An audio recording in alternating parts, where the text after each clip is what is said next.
Good evening. This is Ken Long from Tortoise Capital Management. It is March 14th, 2012, and I want to do a review of the regression line crossover system trades from today. The first one and the best one was a sideways quiet channel version of the regression line crossover using symbol CLF. And so we had the market open at 8:30 Central Time. It had drifted around, moved up a little bit, and then by about 10:45 local time, CLF, or Cliffs Natural Resources, got into what I classify as a sideways quiet channel for almost an hour. You see the Bollinger Band has pinched down. Price, which is the light gray line on the 3-minute charts here, has gotten into a very narrow range. This aquamarine area is plus or minus one Bollinger Band standard deviation. Bollinger Band with plus or minus one standard deviation. It's a 30 period look back on 3-minute charts. Thick blue line is the 10 period regression line. You'll notice how closely it matches price. So it's a form of a very smooth price. If you don't have regression line, you can use a 3-period exponential moving average. It gets just about the same idea. The thick black line is the 30-period regression line. The solid red line in the middle of the Bollinger Band is the Bollinger Band's midpoint, or the median, 30-period median. The thick purple line is the volume-weighted average price. At the bottom you see MACD histogram using criteria of or parameters of 10, 20, and 8.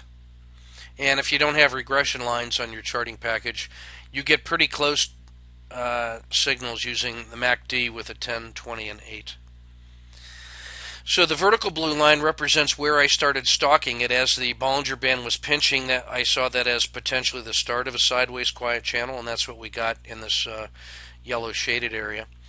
And what happened is price and then the 10-period regression line left the Bollinger Band range right about 11:35, and so I bought the breakout here at 69.50. So my entry on the long side is 69.50. I'm going to use a 40-cent initial stop, which places the stop right below the volume weighted average price and the Bollinger Band mean. So we're right here. So entry at the green line and initial stop at the red line. Price takes off and moves in our direction. At about 11:57 or around noon, the 10-period or the 30-period regression line also leaves the Bollinger Band, and when both the blue and the black line are outside of the Bollinger Band range, I consider that to be trending behavior has begun, and so we're well aboard this thing. Now at about 12:30, the 10 crosses the 30 again, and that was after a period, a little bit of hesitation right here. That's a place where you could consider adding a second position. If you want, because you're now at 70 and you're a little over 1 hour into the position, that's a place to consider adding it, because what you see is the price and the regression line come out of the Bollinger Band first. It horses around a little bit, then catches momentum and gets going. The 30-period regression line was not really even slowed down by this sideways motion, and so it actually crosses over the blue line here. That's okay. Then when you see the blue line cross the black line again outside of the Bollinger Band range, that's a vote for a second wind, or the second leg up, and that's a place where I will usually consider adding a second position. I didn't at this time, as I was preparing for a meeting I had to go to, so I just decided to let this one go. It continues to run up almost with hardly any pullback till it gets up here around 71, pulls back slightly, doesn't cross the regression, the 30-period regression, and resumes, gets up to 71 and a quarter. I let it come back to like 71 even before I decided to get out, so I gave back almost, half an R or 0.6 R. And I exit at 71 at about 13:30-ish. So the trade goes from about 11:30 to about 13:30, so it's 2 hours, and we got an entry at 69.50 with a 40-cent stop. We make $1.50 per share on a 40-cent risk. That works out to about 3.5R. So that's the sideways quiet channel using the regression line breakout and a price breakout from the Bollinger Band. I want you to notice the pinch. I want you to notice that the blue price, then the blue line come out of the range, followed by the black line. Really, any place in between when the price moves out and then the black line moves, I would consider that to be the discretion zone. And you're going to get some entry in here that's better than 69, better than 70. So probably between 69.50 and 69.75 is your entry. And with a 40-cent stop, you end up having a really nice move. So that was the first one, the sideways quiet channel using cliffs. Now the reason to get out of this one, I want to show the very next chart. Excuse me. What happened? The exit was right at 71, and the blue line crosses the black line, and I'm out at around 71-ish. Now what you have is a regression line crossover at an extreme outside of the Bollinger Band, and you can consider taking that short with a target of back to the purple line or the volume weighted average price. What's interesting to notice on this one is that even though price was really moving up strongly, the VWAP barely moved at all, which says that this move up was not accompanied by a lot of volume compared to what was purchased earlier. So it almost acts as like a magnet in this case. And so you could theoretically have bought this breakout here, cashed up vicinity of the crossover, stopped in reverse, and now you have a move all the way back to the VWAP. And that's kind of an ideal case, but it makes the point that the intraday opportunities last until they no longer are working, and then you need to look at harvesting your profits and then consider the other side. Now normally when I see a crossover after a nice move on the outside of the Bollinger Band region, I will normally play as a target a reversion back to the Bollinger Band mean, especially with the large indexes. It's not unusual for it to stall here. In this case, it's an ideal case. It just blew right through that, came out the far side of the Bollinger Band, which is my second profit target, and then it came all the way back to the VWAP, which is my third profit target if I were taking this short. And then I want you to notice it came back to the VWAP, and like a magnet, it pulls it right back. And then right here around 69.50, you have another crossover, and now it's actually possible to play that on the long side again with a target back at about 70.20. Depending on the size of your initial stop, if you can see a 2-to-1 inside here, then you're entitled to try to trade that using what I would call the ready, fire, aim technique. And that is a manageable stop with a 2-to-1 reward to risk on a reasonable move. The main point on this one is, now I didn't take this trade to the downside because this is when I was in that meeting I was preparing for, but it's when I came back and saw this, it was like, oh, this is the perfect case and the perfect argument for why you want to pay attention to trending behavior when the regression lines leave the Bollinger Band, and then when they come back in, that trending move is over, and it may actually signal the start of a new trend in the other direction. Okay, so I want you to notice now on the MACD histogram, this crossover is almost like that crossover in MACD. This crossover is where the lines come together again here. This one is signaled by this MACD reversal here, and this crossover is back in here. So if you can't get regression lines in your charting package, you might consider an adaptation of this rule set using just simply the MACD histogram with the setting of 10, 20, and 8. Okay, moving on to the next move. We started looking at a couple other symbols. This one is a symbol Joy Global Inc. I've never traded before, but somebody in the chat room wondered how this would have worked today. You can see right after the open, this is a full day's worth of data on 3-minute charts. You had a crossover right after the open, and the blue line failed and started coming down through here. You could think about going short here, but that's pretty early in the day. The second entry point would be when price and the blue line and the black line all exit the Bollinger Band range. And so somewhere inside this red circle, depending if you wanted to go as soon as price left, you could enter here. If you wanted the blue line exiting, you'd have gotten an entry right about here. If you waited for the black line to confirm, you'd have gotten an entry here. All of those north of $80.50, you're entering somewhere inside the region of this of the red circle. as far as the signals go. And that's the start of trending behavior. It stays nice and trending all the way down here, and then you see price starts coming back to the Bollinger Band first, then the 10-period regression, and then the 30-period regression line. So somewhere inside of, if you had played this short, somewhere inside that green circle is your signal to cover.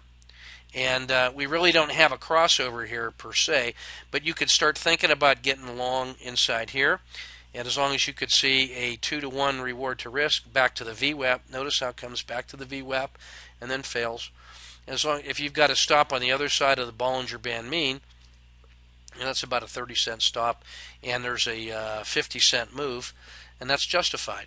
Now you've got another crossover here inside the big red circle, whether you wait for the crossover or the price to come into the Bollinger Band or the blue or the black. Somewhere inside the red line, inside the red circle, are the indicators when your long side move is over and you should be thinking about getting short, particularly since the previous move was down. If you waited this long and waited for price or the 10-period regression to leave the Bollinger Band, you still have a nice downward move with a short at about 78.70 and a move that ends up going down to 78.10, so about a 60-cent move on a 30-cent stop. There's a 2R potential inside here. A long period of time when you can cover and think about getting long.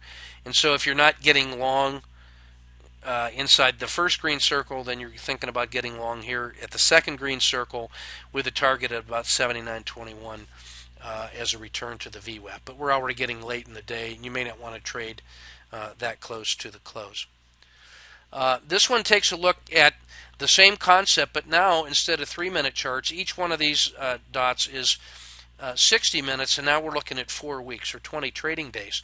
And the same kind of idea occurs. The crossovers outside of the Bollinger Band region are interesting. And when price and the regression line leaves the Bollinger Band, it gets really interesting. You see the potential trending action that begins here on a downward trend, and you get this move from 82 all the way down to 78.50. You can see you might have tried this play. You'd have been stopped out probably for a scratch. Failure below the low of the day, you get more of this move. Here's another regression line crossover in an extreme region, and sets you up for this move on a swing basis. If you didn't want to wait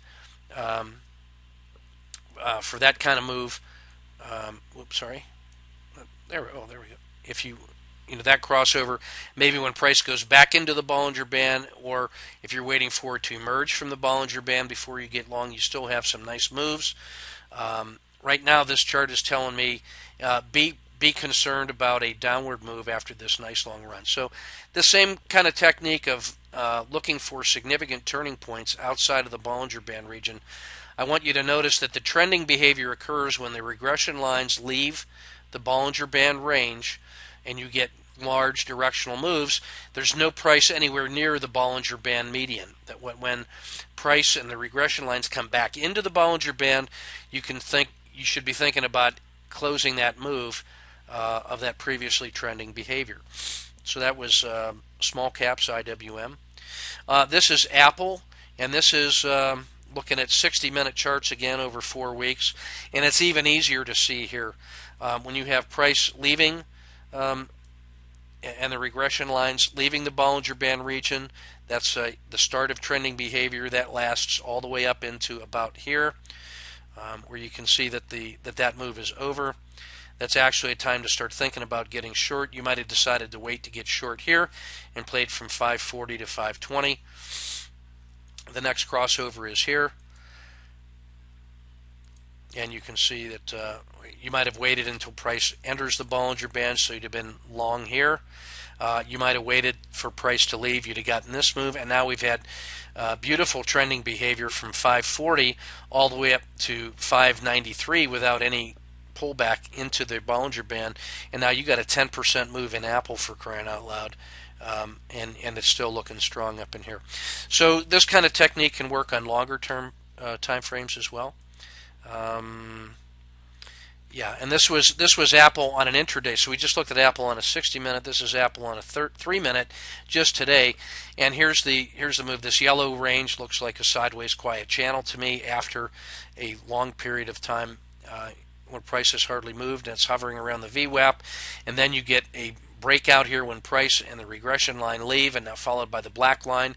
You could have gotten an entry around 584-ish today with a stop around 581. So a $3 stop, you get a move to 592, and that's really a 3-hour move before price ever even got back into the ball. By the time price and the regression line come back in, you need to be out of that position.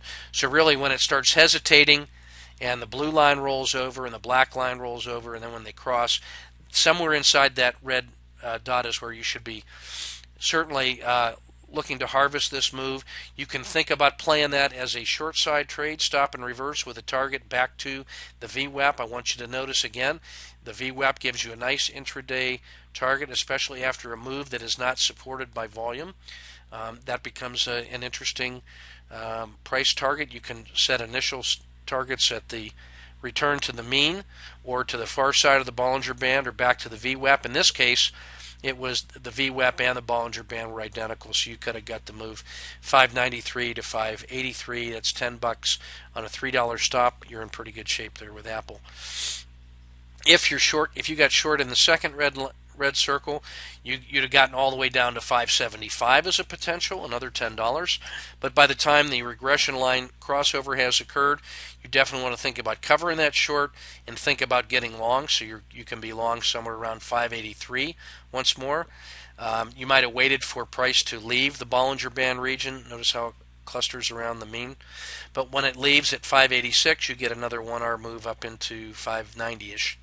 So this seems to be this combination of regression lines and the Bollinger Band 30 period look back combined with some just basic simple chart reading about periods of exceptional quiet like sideways quiet channel or when the train is leaving the station, as I like to call it, can give you a signal for manageable trades intraday in these very large caps or the large indexes that I find you can trade in a relatively low risk manner. So that's Ken Long from Tortoise Capital. Wishing you good trading. Keep your powder dry and your risk measured.